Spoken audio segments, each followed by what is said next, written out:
కూటమి వచ్చిన తర్వాత యాక్చువల్‌గా ఆల్మోస్ట్ 19 నెలలు అనుకుంటా కదండీ! అవును. 19 నెలలయింది.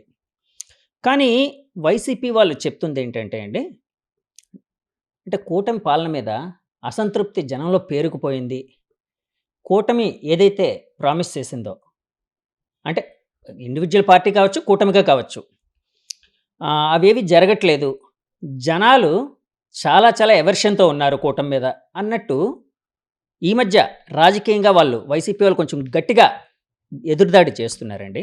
దాని మీద ఒక సీనియర్ రాజకీయ నాయకుడిగా మీరేమనుకుంటున్నారు? వైసీపీ పార్టీ వాళ్ళు ఇదంతా మైండ్ గేమ్ ఆడుతా ఉన్నారు. మొదటగా ఇంకా సూపర్ సిక్స్‌లో కార్యక్రమాలు మొదలుపెట్టినప్పుడు సూపర్ సిక్స్ హామీలు ఇచ్చారు. ఇంతవరకు ఏది అమలు చేయడం లేదు. సంక్షేమ పథకాలు అమలు చేయడం లేదని మాట్లాడేవారు. సూపర్ సిక్స్ కార్యక్రమాల్లో ఒక్కొక్కటిగా అమలు చేస్తూ వస్తున్నప్పుడు పూర్తిగా బాణీ విడిచిపెట్టేశారు. తర్వాత ఈ రాష్ట్రంలో ఒక అరాచకం సృష్టించాలి. తద్వారా అధికారుల్లో కానీ, కార్యకర్తల్లో కానీ, ప్రభుత్వంలో కానీ ఒక భయాందోళన సృష్టించడం ద్వారా రాజకీయం పాపం గడుపుకోవాలని ఒక 3 ప్రయత్నాలు చేశారు. బంగారుపాళ్యంలో మామిడి రైతులు అన్నారు, గుంటూరులో మిర్చి రైతులు అన్నారు, సత్తెనపల్లిలో కార్యక్రమం అన్నారు. ఇటువంటి కార్యక్రమాలు చేసి భయాందోళన సృష్టించడానికి ప్రయత్నం చేయడం, ప్రజల నుంచి వ్యతిరేకత రావడంలో ఆ ప్రయత్నాలు విడిచిపెట్టారు. జగన్మోహన్ రెడ్డి అండ్ కో చెప్పే అబద్ధాలకి ఒక స్పష్టమైన ఆధారం ఒక 10 రోజుల క్రితం మనకు కనిపించింది. ఇండియా టుడే ఏదైతే మూడ్ ఆఫ్ ది నేషన్ అనే ఒక పేరుతో ఒక సర్వే నిర్వహించింది.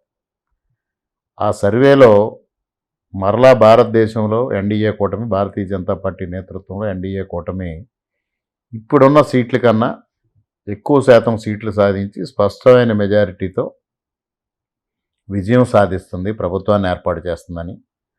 ఆంధ్రప్రదేశ్ రాష్ట్రంలో ఇవాళ 4 సీట్లున్న జగన్మోహన్ రెడ్డి గారి పార్టీ 1, 2, 3 మ్యాక్సిమం 3 అంటే డెఫినెట్గా ఒకటి లూజ్ అవుతూ ఉన్నారు, అది 3 వరకు కూడా వెళ్ళొచ్చు అనేది స్పష్టంగా India Today mood of the నేషన్లో చెప్పారు. దానికి ప్రధానమైన కారణం ఆంధ్రప్రదేశ్లో ఏమిటి అంటే వారు చెప్పింది సూపర్ సిక్స్ అమలు అద్భుతంగా జరుగుతూ ఉందనేది ప్రజానీకం చెప్తా ఉన్నారు. ఇంతకన్నా అద్భుతమైన ఎగ్జాంపుల్ ఏముందండి? ఇంకా వాళ్ళు రాజకీయ మనుగడ కోసం, ప్రజల్లో ఒక ఆందోళన లేకపోతే కూటమి పట్ల వ్యతిరేకత సృష్టించటం కోసం ఇటువంటి లేనిపోని అవాస్తవాల్ని ప్రచారం చేయడం జరుగుతూ ఉంది తప్పించి వాస్తవం మూడ్ ఆఫ్ ది నేషన్లో ఇండియా టుడే చేసిన దానిలో బయటపడింది అనేది మీకు తెలియజేస్తా ఉన్నాను. కానీ వాళ్ళు చెప్పేది ఏంటంటే ఇలాంటివన్నీ ఒక స్పాన్సర్డ్ కార్యక్రమాలు కావాలని, అంటే ఏదో ఏదో స్పాన్సర్డ్గా చేయించుకుంటూ వాళ్ళు రాయించుకుంటున్నవి అన్నట్టే వాళ్ళు చెప్తూ ఉంటారండి. సో దాన్ని ఎలా ప్రామాణికంగా తీసుకోవచ్చు అంటారు? అంటే వైసీపీ వాళ్ళకి అది అలవాటు కదా, వైసీపీకి అలాంటి అలవాటు ఉంది కాబట్టి ఆ విధంగా అందరూ చేస్తారనుకుంటారు. ఓకే, వాళ్ళ అలవాటు అంటారా? సార్, ఈ మధ్య జగన్ గారు అంబటి రాంబాబు గారిని పరామర్శించడానికి వాళ్ళ ఊరు, వాళ్ళ ప్రాంతంకి వెళ్ళినప్పుడు విపరీతంగా జనాలు వచ్చారు. సో వాళ్ళ అభిమానులు 11 గెలిచిన నాయకుడి స్టామినా ఇది, అంటే మా నాయకుడు 11 అని అన్నారు కదా మీరు, సో మా నాయకుడికి ఎంత ప్రజాదరణ ఉందో మీకు తెలుసా అన్నట్టు వాళ్ళు కొంత ఎక్స్పోజ్ చేయడానికి ట్రై చేయడం ఇలాంటివన్నీ జరిగాయండి. సో జనం అంటే జగన్ గారిని చూడాలన్నా అంటే సానుభూతి తెలపాలన్న దాంతో వచ్చి ఉంటారా అండి అక్కడికి? ఇటీవల కాలంలో జగన్మోహన్ రెడ్డి గారి జన్మదినం జరిగింది. జన్మదినం గ్రామాన అత్యద్భుతంగా జరిగింది. చాలా బ్రహ్మాండంగా జగన్మోహన్ రెడ్డి గారి జన్మదిన వేడుకలు ప్రజానీకం జరుపుకున్నారు అనుకున్నారు. ఇప్పుడు ఇందాక నేను చెప్పాను జగన్మోహన్ రెడ్డి గారి అలవాటు స్పాన్సర్డ్ స్కీమ్స్. ఆ తదుపరి వార్త బయటకు వచ్చింది. జగన్మోహన్ రెడ్డి జన్మదినానికి రాష్ట్ర వ్యాప్తంగా 1000 కోట్ల రూపాయలు ఖర్చు పెట్టారు. నిజమేనా సార్ అది? వాస్తవేనండి.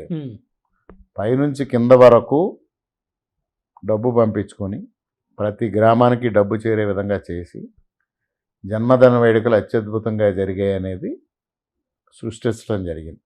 అందుకోసమే మీరు ఇందాక ఇది స్పాన్సర్డ్ స్కీమ్స్ లేకపోతే స్పాన్సర్డ్ ప్రోగ్రామ్స్ అంటే నేను చెప్పింది వాళ్ళకున్న అలవాటు ఇదే. ఇది కూడా ఇక ఎక్కడైనా జగన్మోహన్ రెడ్డి గారి పక్కన ఈరోజు పర్యటనలకు కానీ ఈ 2 సంవత్సరాల్లో వారు చేస్తున్న పర్యటనలు ఎక్కడైనా సరే ఆయన పక్కన ఎవరు ఇంపార్టెంట్ నాయకులు ఎవరో కనిపించరు. అందరూ సీఎం సీఎం జగన్ జగన్ అని మాట్లాడే పేటీఎం బ్యాచ్లు మాత్రమే కనిపిస్తాయి. ఎవరైనా ఇలాంటి పరామర్శకు వెళ్ళేటప్పుడు బైక్ రోడ్డు పైన చక్రాలు కొట్టడం కానీ బైకులతో అడ్డదిడ్డంగా వెళ్ళడం కానీ ఏ రాజకీయ నాయకుడికైనా గతంలో మనం చూసామా? ఇవాళ జగన్మోహన్ రెడ్డి గారికి ఎందుకు చేస్తున్నారు? ఇవన్నీ స్పాన్సర్డ్ ప్రోగ్రామ్స్. ఆ జనాన్ని ఒక 5 కిలోమీటర్స్ 6 కిలోమీటర్స్ డిస్టెన్స్ని 6 అవర్స్ 7 అవర్స్లో ట్రావెల్ చేసేటంత క్రౌడ్ జగన్మోహన్ రెడ్డి గారికి వస్తే 11 సీట్స్ ఏంటండి, మొత్తం వచ్చే 175 సీట్స్ వచ్చేవి. వై నాట్ 175 అనేది నిజమై ఉండేది. కానీ ఈ మధ్య ఒక మాట అయితే ఆ మధ్య పేపర్లో వచ్చింది సార్. సజ్జల గారు కావచ్చు, సజ్జల గారే అనుకుంటాను. ఆ మధ్య ఒక ఇదన్నారు. యాక్చువల్గా రాజకీయ అంటే నియోజకవర్గ పునర్విభజన జరుగుతుంది. సో పునర్విభజన జరిగిన తర్వాత 220, 225 ఎంత అవ్వబోతుంది అన్నట్టు వినిపిస్తుంది. ఒకవేళ 225 అయితే మా పార్టీ నెక్స్ట్ ఎలక్షన్లో 200 సీట్ల కంటే ఎక్కువ గెలవబోతుంది. లేకపోయినా కూడా 175 సీట్స్ ఉన్నా కూడా మేము 160 కంటే ఎక్కువ సీట్లు గెలవబోతున్నాం. మాకు అంత కాన్ఫిడెంట్గా మేము ఉన్నాము. అంటే ఇప్పుడు మాకు ఈ ప్రజలను చూస్తుంటే మాకు ఆ కాన్ఫిడెన్స్ వచ్చింది అన్నట్టు సజ్జల గారు ఆ మధ్య ఒక అనడం జరిగింది. సో దాని మీద మీ కామెంట్ ఏంటి సార్? 2019 అదే నేను చెప్పాను కదా, 2019 నుంచి వై నాట్ 175 అంత కాన్ఫిడెన్స్తో ఉన్నారు. 175 సీట్స్ గెలుస్తామనే కాన్ఫిడెన్స్తో ఉన్నారు జగన్మోహన్ రెడ్డి గారు. కానీ గెలిచింది 11 సీట్లే. అదే రిపీట్ కాబోతా ఉంది. ఇంకా సింగిల్ డిజిట్లోకి వస్తారు. ఇప్పుడు ఇండియా టుడే చెప్పింది 1 సీటు కూడా పరిమితం కావచ్చు పార్లమెంట్ అని. అప్పుడు ఏమవుతుంది, రేషియో ప్రకారంగా అసెంబ్లీ సీట్స్ అది కూడా సింగిల్ డిజిట్కి వస్తుంది. ఇందులో ఏమాత్రం ఆశ్చర్యం లేదు. సార్ అంటే మీకు అంటే మీ రాజకీయ జీవితం కోసం చెప్పాలి అంటే తెలుగుదేశంతో విడదీయలేని అనుబంధం. మీ ఫాదర్ కావచ్చు, ఆయన ఎరా నుంచి వస్తుంది. ఆ లెగసీ అనేది కంటిన్యూ చేస్తూ మీరు రాజకీయాల్లోకి రావడం జరిగింది. సో రాజకీయాలని మీరు ఇష్టపడి వచ్చారా సార్? అంటే ఏంటి అసలు? అంటే రాజకీయాల్లోకి వచ్చినప్పటికి మీ మనస్థితి ఎలా ఉంది? నాకు చిన్నతనం నుంచి కూడా రాజకీయాలంటే ఆసక్తి లేదండి.